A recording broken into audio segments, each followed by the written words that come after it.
ہیں، دلیلیں قاطع ہیں جس کے رد کسی کے پاس نہیں۔ تسلیم سے خم ہونے کے علاوہ اور کوئی راستے نہیں ہے مباہلے کے سامنے۔ ہم اگر کتابوں کا مطالعہ کیا ہے یا کچھ حقائق سے آپ آگاہ ہیں تو آج آپ کو کچھ حقائق عرض کروں گا، تھوڑا حوصلے سے آپ سنیں، جلدی نہ کہیں تقریر لمبی ہو گئی، اور سے حوصلہ کریں۔ بر محمد و آل محمد بلندر صلوات۔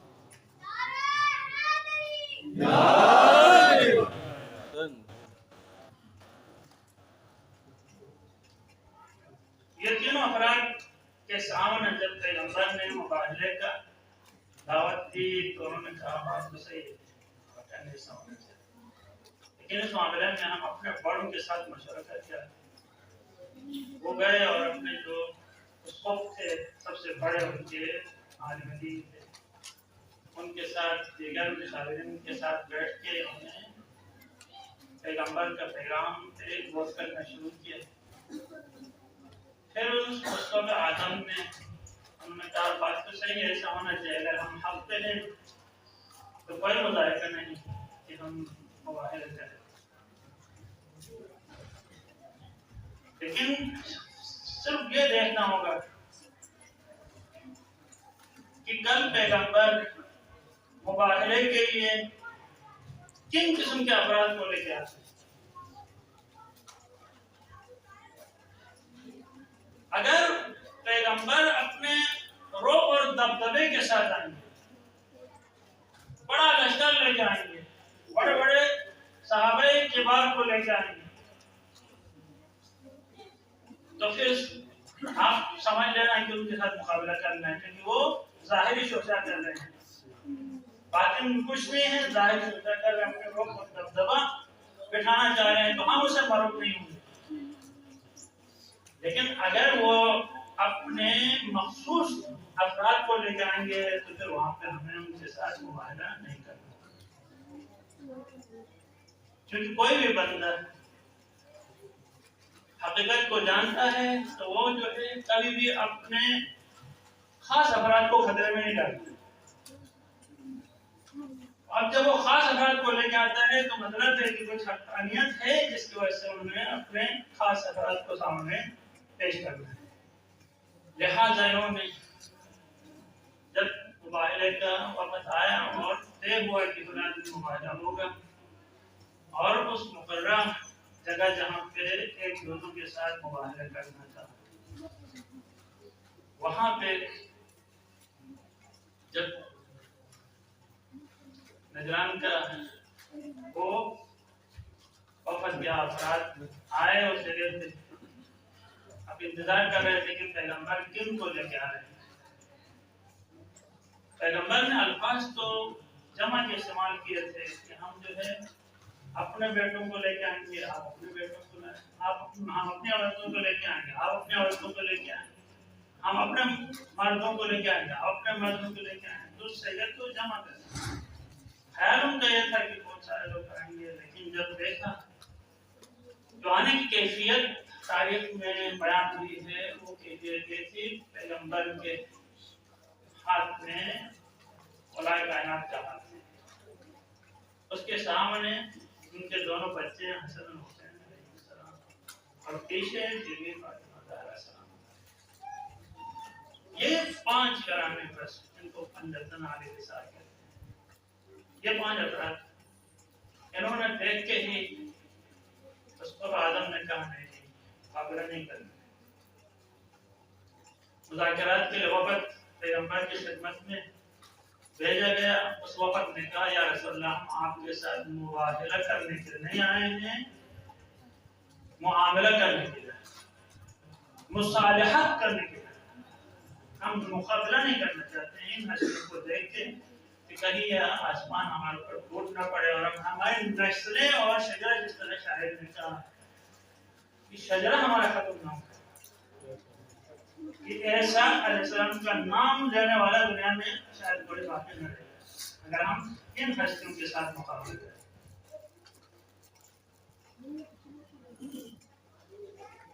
تو وہاں پہ کیا معاملہ کرنے کی کہا آپ جو حکم کریں گے ہم اسی حکم پہ تابعداری کریں گے، جزیہ دیں گے۔ تو وہاں پہ ابتدائی مرحلے میں جو پیشکش ہوئی تاکہ 200 جوڑے، ہم ہر جوڑے کی قیمت 40 دینار درہم ہوگی، ہم 200 دیں گے۔ 30 گھوڑے آپ کے پاس امان رکھتے ہیں، 30 گدھے آپ کے پاس امان رکھتے ہیں، 30 تلواریں آپ کے پاس امان رکھتے ہیں۔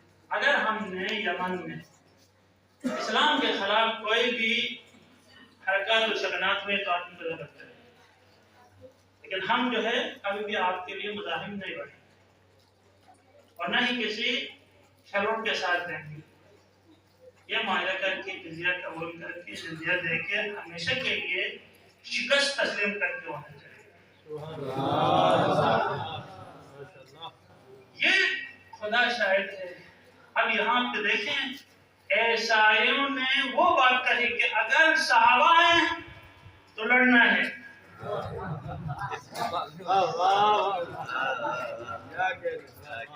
یہ صحابہ ہیں تو لڑنا، مقابلہ کرنا، آخر دم تک کھڑے ہونا۔ اہل بیت آئیں گے تو ہم پہ نہیں، ان کے سامنے ہم ہتھیار ڈال دیا اور آخر میں اہل بیت آئے۔ اور یہ دین اسلام کی حقانیت اور پھر اہل بیت کی وحدت اور شان خداوند تبارک و تعالیٰ اس پر ظاہر کرنا چاہتے تھے، جو معاہدے کے میدان میں ظاہر ہوا۔ آج کوئی اس کا انکار نہیں کر سکتا۔ یہ عظمت تھی اہل بیت علیہ السلام، یعنی دین اسلام کی حقانیت ثابت کرنے کے لیے اہل بیت کا جو ہے دروازہ کے ساتھ متمسک ہونا، ان کے دامن کے ساتھ وابستہ ہونا ضروری ہے حقانیت کو ثابت کرنا۔ اور آج بھی پوری دنیا میں اگر کوئی قدر احترام ہے تو وہ شیعوں کا ہے، اور اگر کوئی ڈرتا ہے تو بھی وہ شیعوں سے، اور اگر کوئی کسی کو اپنا دشمن سمجھتا ہے اہل باطل وہ بھی شیعہ۔ باقی یہ تو ان کے جو ہے اپنے کارندے ہیں اور ان کے مستعمل شدہ افراد ہیں، یا استعمال میں ہو چکے ہیں یا استعمال ہو رہے ہیں۔ تو آج آپ یمن کے حالات سے آپ اور ادھر سے فلسطین کے حالات سے آگاہ ہو چکے ہیں۔ ایک عالم اسلام اس مکتب سے جن مکتب صحابہ ہے، اس کے باوجود کوئی بھی صحابہ کا جانثار ان کے لیے مدد کرنے کے تیار نہیں ہے۔ اس بات کی دلیل ہے۔ تو اب یہ جو مباہلہ ہے اس کے بارے میں علماء نے گفتگو کی ہے کہ آیا یہ مباہلہ صرف اور صرف اس پیغمبر کے زمانے تک محدود تھا، یا ہر زمانے میں حق کو ثابت کرنے کے لیے مباہلے کا سہارا لیا جا سکتا ہے یا نہیں؟ یہ بحث ہے۔ اس بات کو دقت سے سمجھنے کی ضرورت ہے، اور یہ واقعہ ہمارے پاس سب سے بڑا ہتھیار ہے۔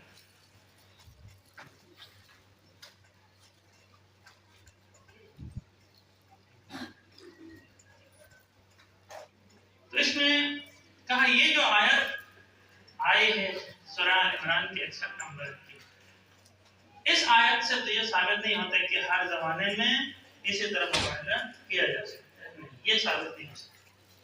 یہ آیت ایک خاص مورد کے لیے آیا تھا، اسی مورد پہ جو ہے اپنی حقیقت کو باز پائے اور بس۔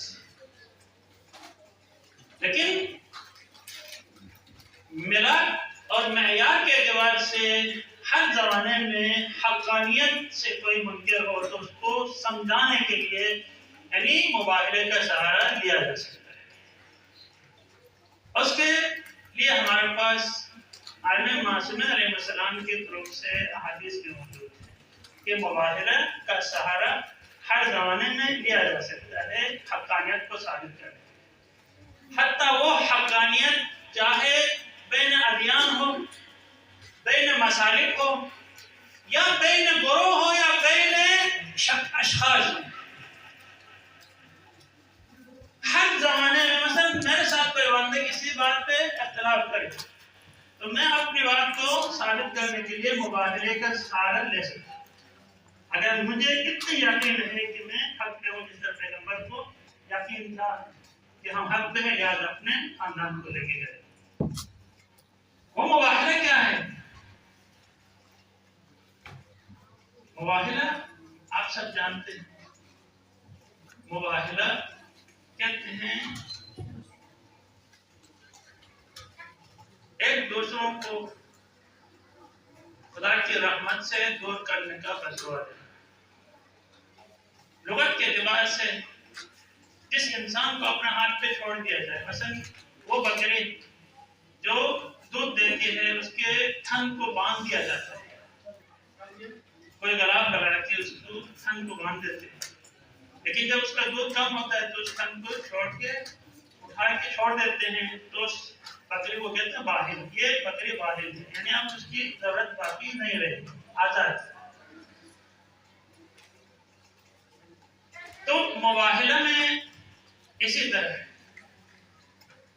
کہ پہلے اکٹھے ہو جائیں، اکٹھے ہونے کے بعد ایک مخصوص کیفیت کے ساتھ، جس طرح چھٹے امام سے روایت حدیث کے کتب میں موجود ہے کہ کسی بھی زمانے میں اہل حق کے ساتھ اہل باطل کی اگر کوئی بات پہ اختلاف ہو جائے تو بیٹھ کے آمنے سامنے مباہلے کیا جا سکتا ہے. جس طرح اس قرآن کے بارے میں آج اہل حق کے درمیان اور اہل باطل کے درمیان خود قرآن کے تحریف کے حوالے سے بہت سارے اختلافات ہیں کہ آیا قرآن میں تحریف ہوئی ہے یا نہیں ہوئی ہے. تو اب وہ حسب الخطاب جو بزرگ نے لکھی تھی ہماری کتاب، اس نے تقریباً ثابت کر دیا کہ تحریف قرآن ہوئی ہے. یا بہت ساری احادیث کے کتب کے اندر موجود ہے، یا تحریف لفظی ہوئی ہے، یا تحریف معنوی ہوئی ہے، یا ترتیب میں تحریف ہوئی ہے، یا الفاظ میں ترتیب ہوئی ہے، یا قراتوں میں تحریف ہوئی ہے. لیکن جو جمہور علماء ہیں، اکثریت علماء کی طرح نہیں، قرآن میں کوئی تحریف نہیں ہے. اس کی دلیل یہ ہے نام نزلنا ذکر وإنا له لحافظون. ہم نے قرآن کی تنزیل کی اور ہم خود اس کی حفاظت کرنے والے. یہ بہترین دلیل ہے کہ قرآن تحریف سے محفوظ ہے. آج خدا شاید سے ہم سے کہ وہاں پہ اہل باطل کے سامنے ہیں اور مختلف اوقات میں آمنا سامنا کرنا پڑتا ہے، ان کے پاس اپنے سنیوں کو یہ باور کروانے کے لیے کہ شیعہ دائرہ اسلام سے خارج ہیں، سب سے بڑا سہارا ان کے پاس یہ تحریف قرآن. سب سے بڑا سہارا وہ جو لیتے ہیں کہ شیعہ تحریف قرآن کے قائل ہیں اور اس وجہ سے دائرہ اسلام سے خارج سے لہذا کو قتل کرنا جائز ہے، ان کو اقلیت قرار دیا جا سکتا ہے، اس کی جو ہے تکفیر کی جا سکتی ہے. اور وہاں پہ آپ مدینہ یونیورسٹی میں جائیں گے، ان کے لائبریری کے اندر یہی ایک کتاب حسب الخطاب موجود ہے. اس کے علاوہ کوئی اور کتابوں نہیں رکھتے ہیں، کیونکہ اس کے اندر اس کے مطلب کی باتیں ہیں جو وہ چاہتے ہیں کہ اس کے خلاف استعمال کریں نکالے کے طور پہ.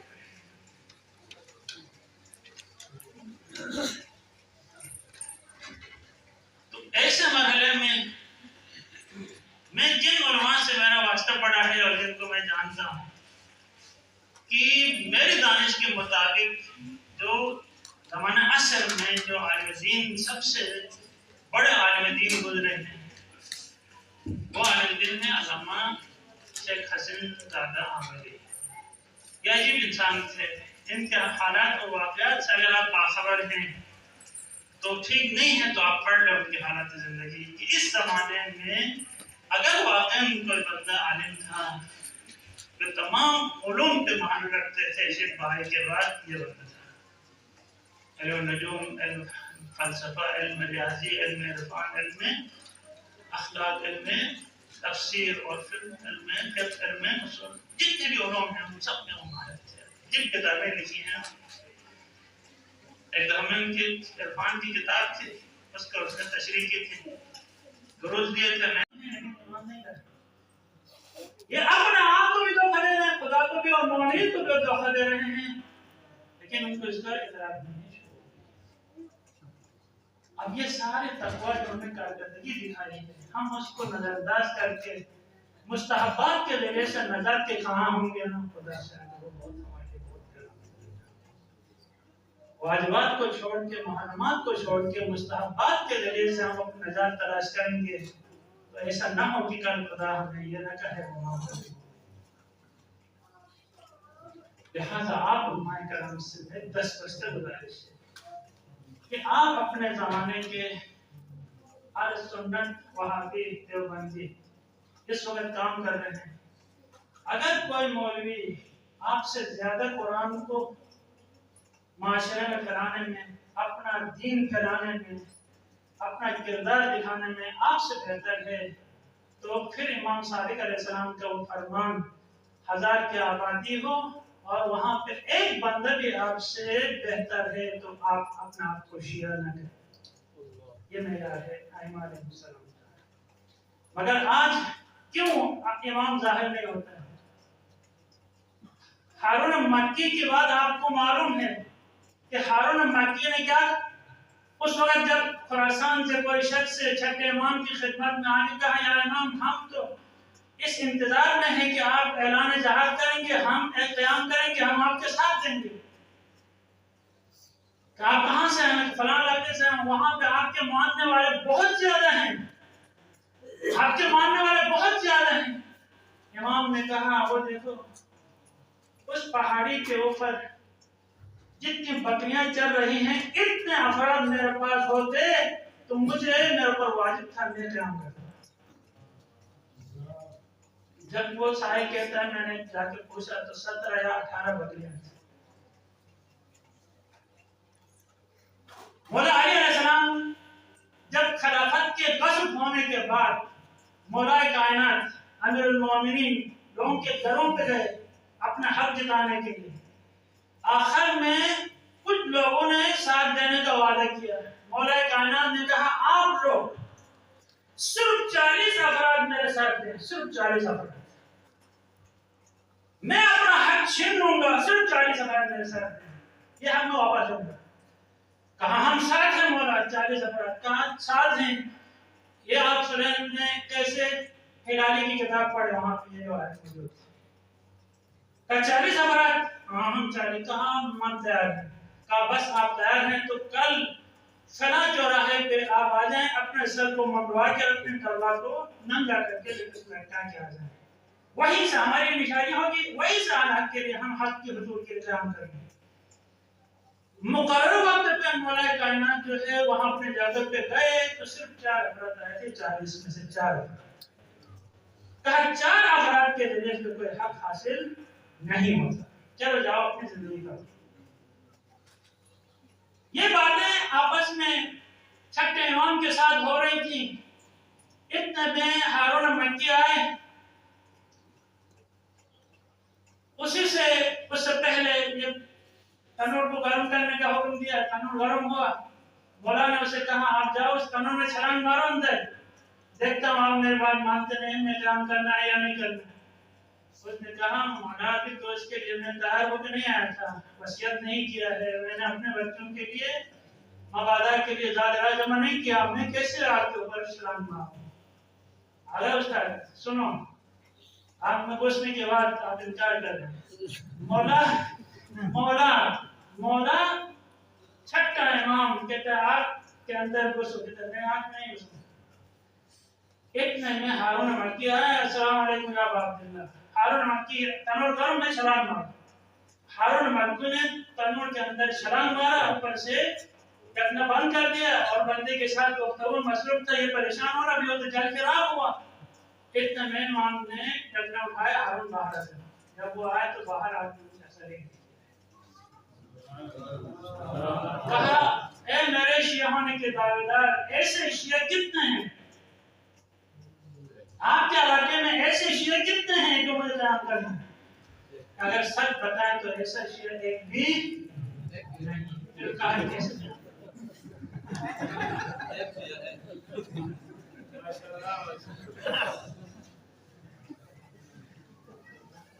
اب دیکھیں زمانے کا امام کیوں مظلوم ہے، کیوں دعائیں واقعہ یہاں پہ دیکھیں، مجھے بڑا وجہ ہے کہ یہ لوگ کتنے امام کی ظہور کے لیے دعا کر رہے ہیں، لیکن ہم میں سے کسی کی دعا بھی قبول نہیں۔ تو کچھ معیارات بدلنے ہوں گے، آپ مومن سے، آپ نوجوانوں سے، آپ سے۔ اب میں حجت چھوڑ کے جا رہا ہوں کہ آپ حوزہ علمیہ نجات میں ہیں، کہ اہل سنت کے مدارس میں جو طلبہ ہیں، اگر وہ نماز شب پڑھتے ہیں، ہم نہیں پڑھتے ہیں، کل آپ دعوے دار نہ ہوں کہ آپ زمانے کے امام کے سپاہی ہیں۔ وہ قرآن سے مانوس ہیں اور آپ قرآن کو متروک کر چکے ہیں، کل آپ دعوے دار نہ ہوں کہ آپ زمانے کے امام کہ سپاہی میں سے۔